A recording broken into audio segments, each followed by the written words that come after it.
Bonjour à tous, je m'appelle Catherine et aujourd'hui je vais parler d'un thème très important et très connu pour le monde. Le thème c'est la migration. Et je, bon, et cet essai s'intitulait L'immigration aux États-Unis, les rêves mortifères de Centro-Américains. Et bon, dans l'essai suivant, je parlerai de la migration, mais pour approfondir à ce sujet, je définirai que c'est la migration.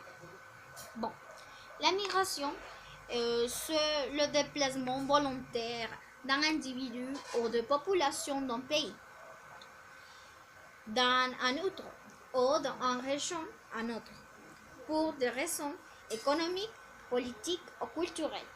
Ensuite, je toucherai trois points. Et le point économique, le point social et le point politique. Et bon, dans le point économique, la migration est une nécessité de l'être humain, puisqu'il est nécessaire de trouver de nouveaux chemins pour générer des recettes à mesure que la population augmente. Il diminuait l'emploi, cela compliquait les progrès et les opportunités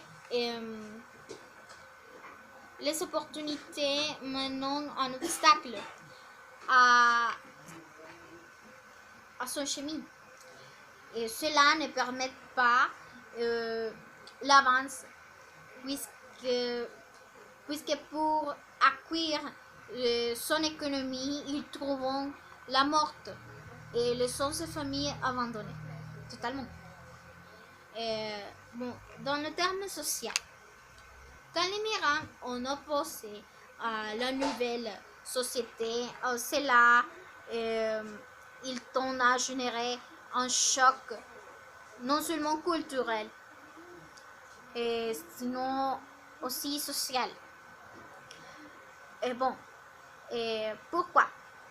Parce que sa culture est déjà enracinée. Ses coutumes sont notoires, même au moment d'ingérir des aliments.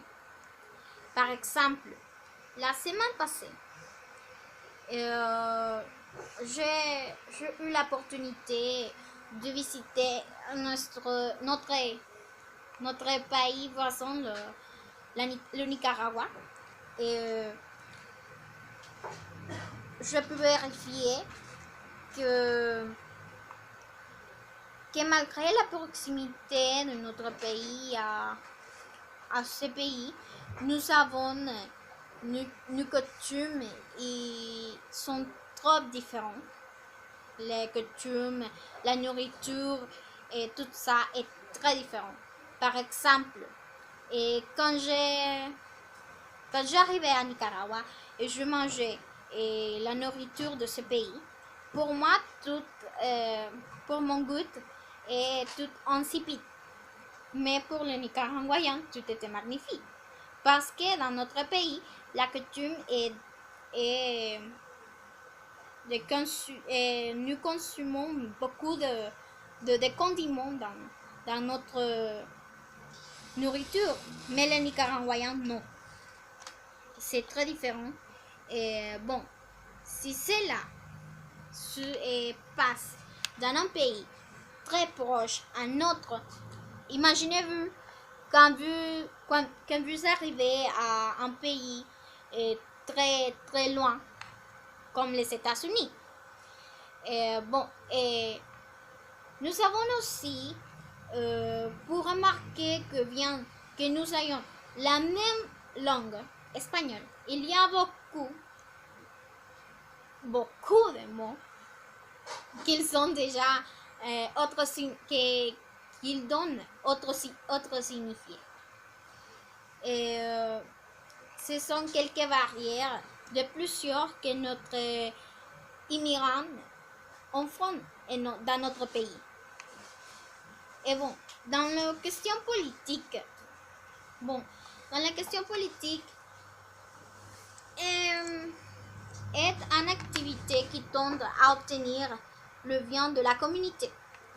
Et dans ce cas, il s'agit d'appliquer ou de migration ou viande ou un déplacement de personnes d'un état à l'autre.